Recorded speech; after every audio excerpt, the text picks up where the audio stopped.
തെളിച്ചമേകാൻ പൊൻപുലർക്കാലം വെളിച്ചമാകുമ്പോൾ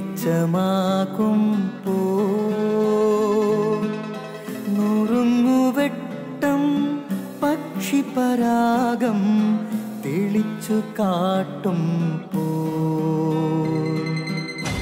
വരുന്നു ദൈവം മനസ്സിനുള്ളിൽ തിളക്കമേകിടാൻ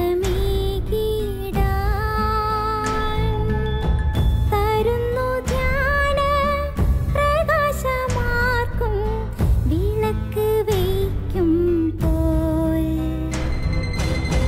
നുറുങ്ങുവെട്ടം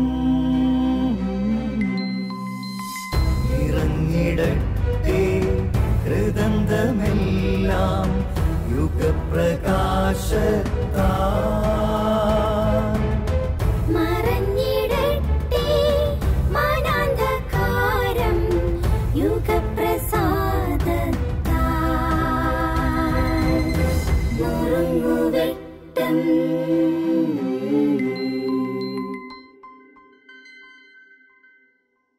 പ്രിയ സ്നേഹിത, ദൈവം നമ്മുടെ പിതാവാണ്. ഈ ഒരു തിരിച്ചറിവ് ക്രിസ്തു തൻ്റെ മനുഷ്യാവതാരത്തിലൂടെ നമുക്ക് നൽകിയത്. അതിനു മുമ്പ് ദൈവം കാർക്കശ്യക്കാരനായൊരു സ്രഷ്ടാവായിരുന്നു, വിധിയാളനായിരുന്നു, നമ്മുടെ പാപങ്ങൾക്ക് ശിക്ഷാവിധിയുമായി കാത്തിരിക്കുന്നവൻ.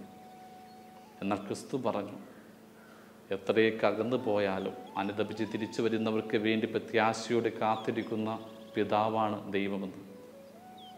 അതുതന്നെയാണ് നമുക്കുള്ള ഏറ്റവും വലിയ ആശ്വാസം.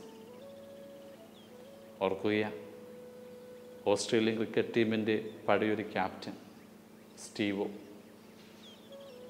ആ ടീമിനെ ലോക റാങ്കിൽ ഒന്നാമതാക്കി ഉയർത്തിയ വ്യക്തിത്വ പാഠവും ഉണ്ടായിരുന്ന ഒരു ക്യാപ്റ്റൻ തന്നെയാണ് സ്റ്റീവോ. വേൾഡ് കപ്പ് പോലും അയാൾ സ്വന്തമാക്കുന്നുണ്ട്.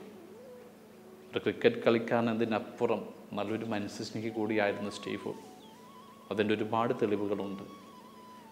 അദ്ദേഹത്തിന് കിട്ടുന്ന സമ്പാദ്യത്തിൻ്റെ ഒരു ഭാഗം അയാൾ പരോപകാര പ്രവൃത്തിക്ക് വേണ്ടി ചിലവാക്കുമായിരുന്നു.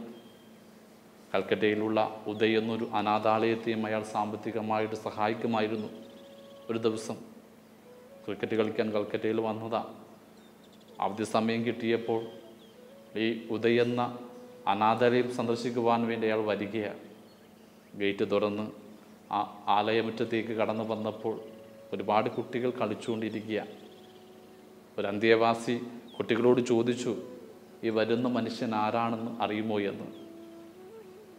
കുട്ടികളൊരു പെൺകുട്ടി ചാടി എഴുന്നേറ്റിട്ട് പറഞ്ഞു, ഹേ ഹമാര ബാപ്പ്, ഇയാൾ ഞങ്ങളുടെ പിതാവാണ്.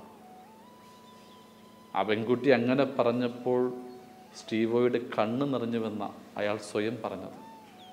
പിന്നീട് തൻ്റെ ആത്മകഥ എഴുതിയപ്പോൾ അയാളിങ്ങനെ കൂട്ടിച്ചേർത്തു, ലോകം എന്നെ ഒരുപാട് വാഴ്ത്തി പാടിയിട്ടുണ്ട്, മാധ്യമങ്ങൾ വാനോളം പുകഴ്ത്തിയിട്ടുണ്ട്, ലോകകപ്പ് പോലും എൻ്റെ കരങ്ങൾ വന്ന് നിന്നിട്ടുണ്ട്.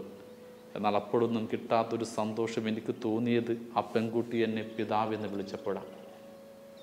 എങ്കിൽ ഒന്നോർത്ത് നോക്കുക, അനേകം മനുഷ്യർ അനുദിനം ദൈവത്തെ പിതാവെന്ന് വിളിക്കുമ്പോൾ ദൈവത്തിൻ്റെ ആനന്ദം എന്തായിരിക്കും?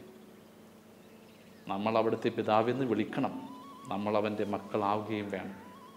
അതാണ് ഏറ്റവും വലിയ തിരിച്ചറിവ്, അതാണ് ഏറ്റവും വലിയ വീണ്ടെടുപ്പ്. കാറൽ മാക്സിൻ്റെ മകൾ അന്ന മാക്സിയെ ഒന്ന് ഓർക്കുക. ഒരുപാട് ദൈവവിരോധിയായിട്ട് ജീവിച്ചൊരു കുടുംബമാണ് കാറൽ മാക്സിൻ്റേത്. മതം കറുപ്പെന്നൊക്കെ പറഞ്ഞൊരാൾ, മകളും അതേ വഴിയിൽ തന്നെയായി. എന്നൊരു ദിവസം വഴിയിൽ വെച്ചൊരു ചെറിയ പേപ്പർ കഷ്ണം ആ മകൾക്ക് കിട്ടുകയാണ്. വായിച്ചു, അതൊരു പ്രാർത്ഥനയായിരുന്നു. ഉടനെ അവൾ പറഞ്ഞു, ഇങ്ങനെയൊരു ദൈവമുണ്ടെങ്കിൽ ആ ദൈവത്തെ ഞാൻ വിശ്വസിക്കണം, അവനെ സ്നേഹിക്കണം. ആ പ്രാർത്ഥന സ്വർഗസ്ഥ ഞങ്ങളുടെ പിതാവ് എന്ന പ്രാർത്ഥനയാണ്, അവർ ഫാദർ. അനുദിനം നമ്മളത് ചൊല്ലുന്നുണ്ട്, മനഃപ്പാഠമാക്കുന്നുണ്ട്, ആവർത്തിക്കുന്നുണ്ട്. എന്നാൽ ഒരു പിതൃസ്നേഹത്തിലേക്ക് നമ്മളെ അത് ഉയർത്തുന്നുണ്ടോ? മക്കൾക്കടുത്ത സ്നേഹതീവ്രത നമ്മൾ ഉണരുന്നുണ്ടോ? ഈ പ്രാർത്ഥന തന്നെ നമുക്കൊരു മന്ത്രമാക്കി മാറ്റാം. ദൈവം നമ്മുടെ പിതാവാ, അവിടെ നമ്മെ കാത്തു പാലിക്കുന്നുണ്ട്. അപ്രതീക്ഷയിൽ അപ്രത്യാശയിൽ നമുക്ക് മുന്നോട്ട് പോകാം. ദൈവം നമ്മളെ അനുഗ്രഹിക്കട്ടെ.